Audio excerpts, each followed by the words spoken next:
So, welcome everyone. Today we are learning React, one of the most popular JavaScript libraries used to build modern websites and applications.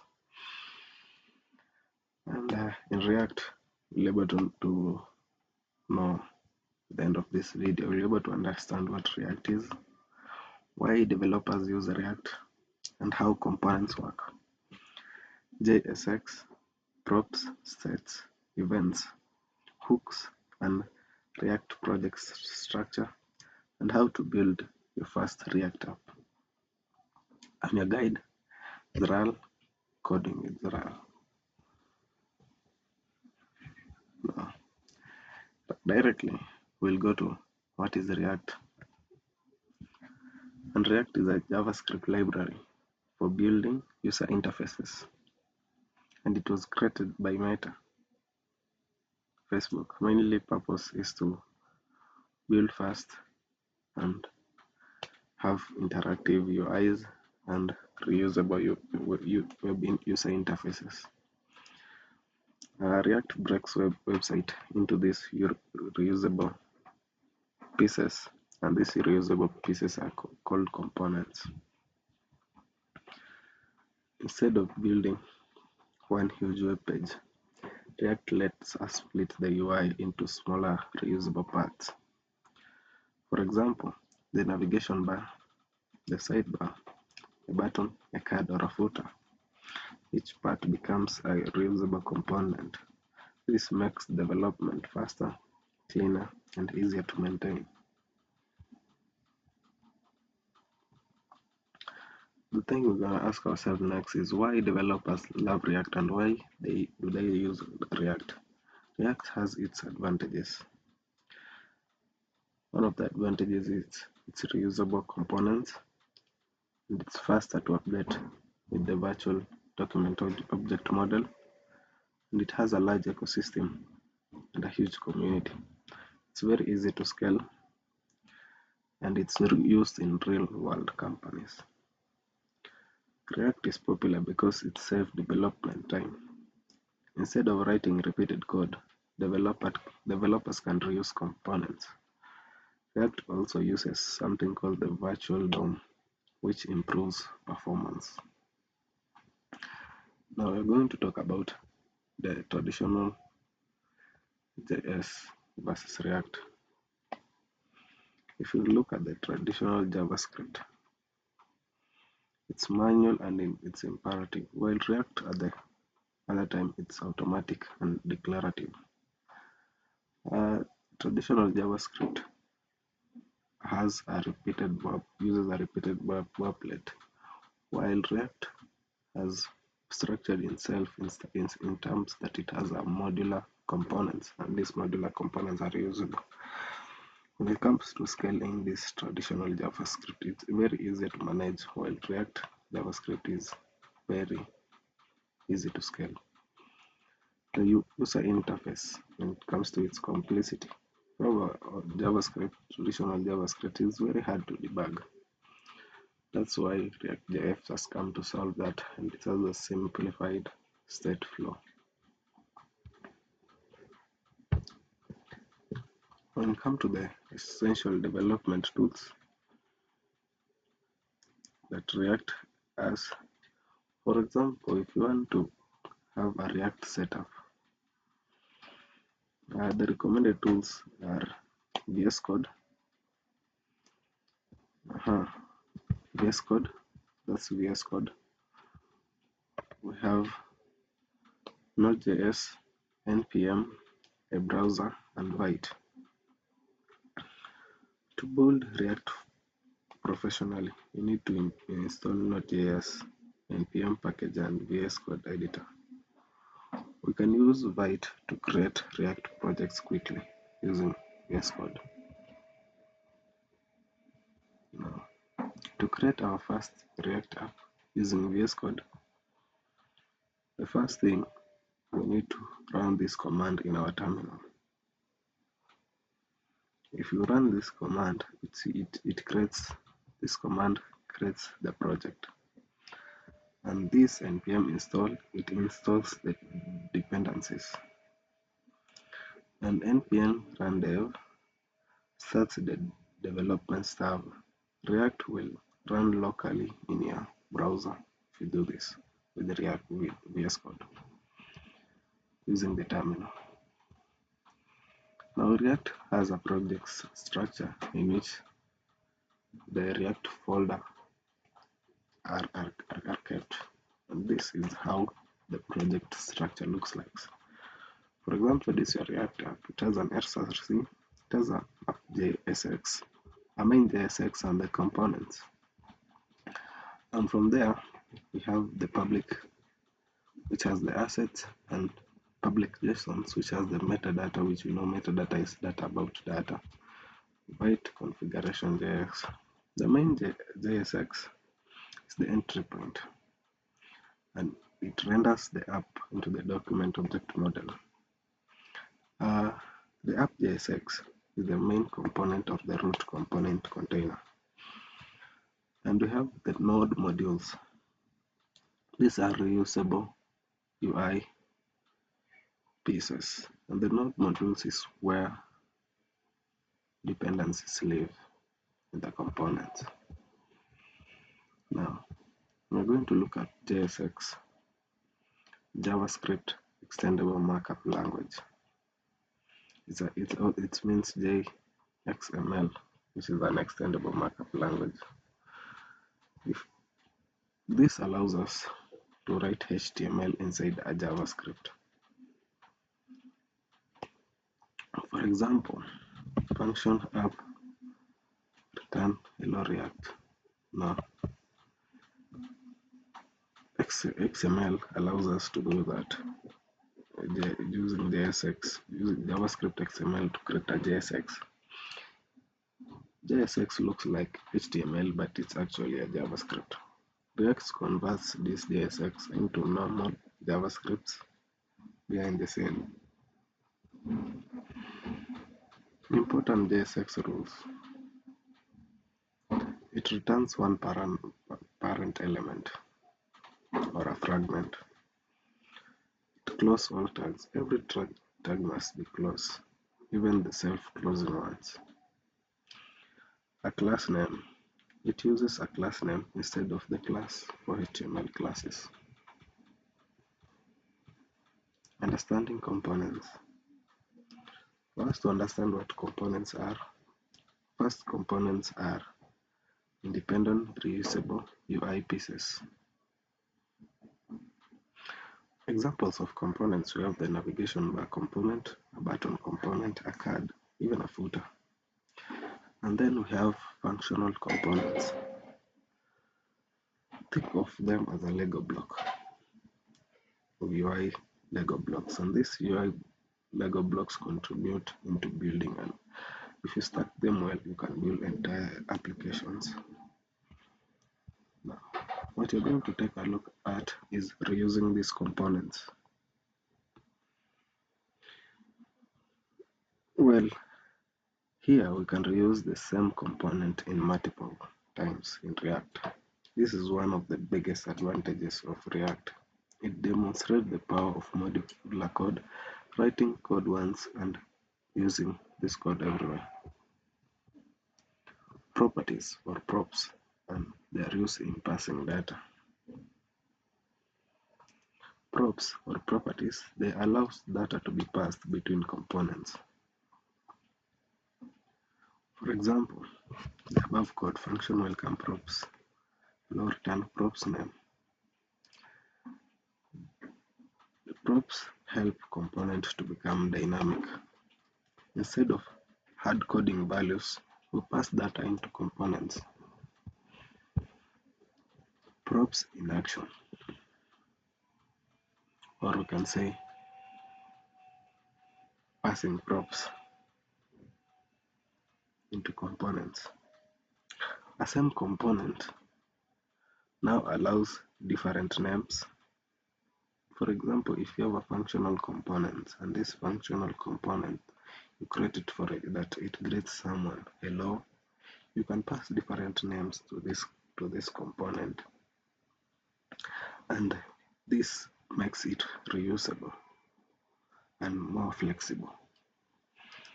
Each same component can have different dynamic values. The state, React state, managing internal component memory. State stores changing data inside a component. Example, a counter that counts, a form input, a theme toggle. These are changing. Props are passed into these components for you to become a state, and then state is managed inside the component itself. And the state is managed inside the component itself, but then we have to pass props. There is a use state hook. Is an example of a use state hook. And this is a counter. The function is a counter. It's count values. If you look at the counter, the count stores the value. And then the set count, it updates the value. And the use state 0 sets the initial value to 0. And when the button is clicked, React automatically updates its user interfaces. When it comes to handling our events, event handling is in JavaScript. Now we're talking about event handling in React. Now React handles events similarly to JavaScript, and the common events are the only on click, on change, and the on submit. The on click button handles button clicks and user action. The on change track input changes in real time, and the on submit handle forms data submissions. When it comes to control components or React forms, they have a control input. The input value is controlled by the React state. As the user types, the state updates and the UI updates automatically.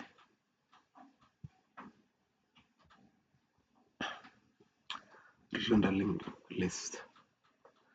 They have the above code. We're using a map function to display arrays of data. From the array called fruits, we can create a return function. This returns fruits, map, and the index. Now, the map loops through the arrays and displays the UI elements that in the array. React requires a unique key, and this unique key has props, which is a properties. Conditional rendering. We can render elements in React using conditions, and this allows us to display UI elements in React using condition, and it's very useful for authentication, dashboard, and the loading screen. For perfect authentication flows and loading size, conditional rendering is used in React. Next, we're going to talk about hooks. A brief introduction to what hooks are in React. Hooks allows functional components to use lifecycle features and manage side effects. They use state, they use effect, they use reference, and they use context. For example, they use state, manage state in functional components.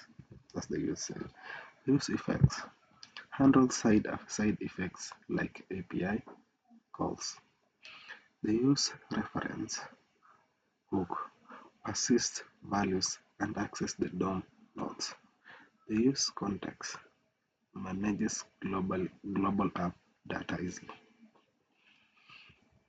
Those are React hooks. For example, they use effect, which you said it handles API calls. Now they use effect hook. Codes run, they use effect runs code after a rendering. That's one thing. And it's used to fetching API data, setting timers, and even subscriptions. The empty array means run. Empty array means run only once. When the empty array means that data is run only once when the component loads. What we're going to look at is styling our app. In styling our app using React, we can use CSS files, which are external CSS styles. We can use inline styles using JavaScript objects, and then we can use Tailwind CSS, which are the utility fast framework. It's a framework for styling. And then we have the CSS modules, which are scoped local style. We can also have styled components in our React. An example of a styled component having a JSX with a color blue. It's a component, create a functional app, and you return with a color, something like that. I will show you in code how you can create that. Now, fetching APIs data, you can always use the hook, the use effect hook. For example, if you have an API request in React and you always use the use effect and the fetch. Now, React allows us often to connect to APIs. And with this, we can always load data, load weather data, fetch users, display products, even show news.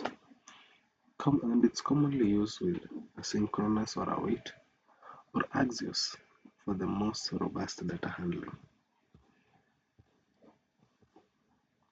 Routing in React.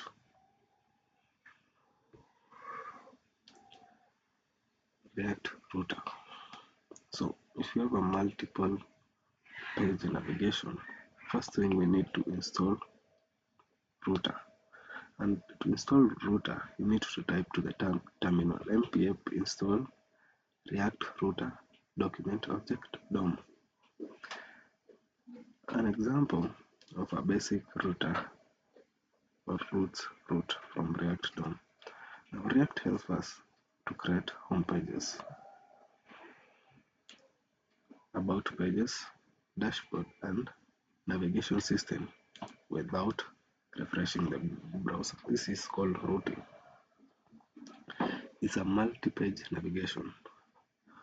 For example, the home page in a browser, about pages. Without downloading that browser, you can just click it and it takes you down there. To install it, you can set up, and then you can navigate without reload by linking it. And the best practices that you can learn in React is that, and why React has its best practices, it keeps components small. One can reuse components, and also you can use meaningful names. You can be able to organize your folders properly because the React has its own folder structure. And then you can avoid unnecessary redundancy. Professional React developers focus heavily on clean code structure. Now, the React ecosystems. Popular React tools include the Next JavaScript, which is a framework, the Redux, the Tailwind CSS, which is used for styling, Firebase, which is for backend, and Axios. Axios, which you can use it for asynchronous or instead of you can use it for hooks. This React has a massive ecosystem. You can build website, dashboards, mobile apps, AI apps, and even software as a product application. Now, the above is a beginner project ideas which you can create. You can build a to-do app, a web app, a calculator, or even a note app, even a movie search website. And the best way to learn React is to is in by building projects using React. That's the only best way you can learn React. And a final summary of what we have learned about JSX. We have seen how JSX is an example of a HTML in a JavaScript. About rendering, which is showing elements in a showing React elements in a window. Let's rendering elements. Well, look at the components architecture and what components are and their reusable UI. We've looked at properties and states. We'll look at the hooks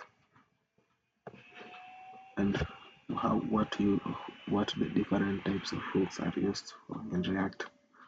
We've looked at forms and events, and we have looked at routing and APIs as the ecosystem of our projects. For us to understand these foundations, we need to build project consistency. Now, we have come to the end of our introduction about React. So I want to thank everyone, and let's keep on building projects and practice daily. Follow me for more. You can check out my web tutorials on YouTube, and we can be able to learn more and develop our React. And React is very beginner friendly. The IDE you can use in React is actually VS Code is very beginner friendly. So thank you and have a good one.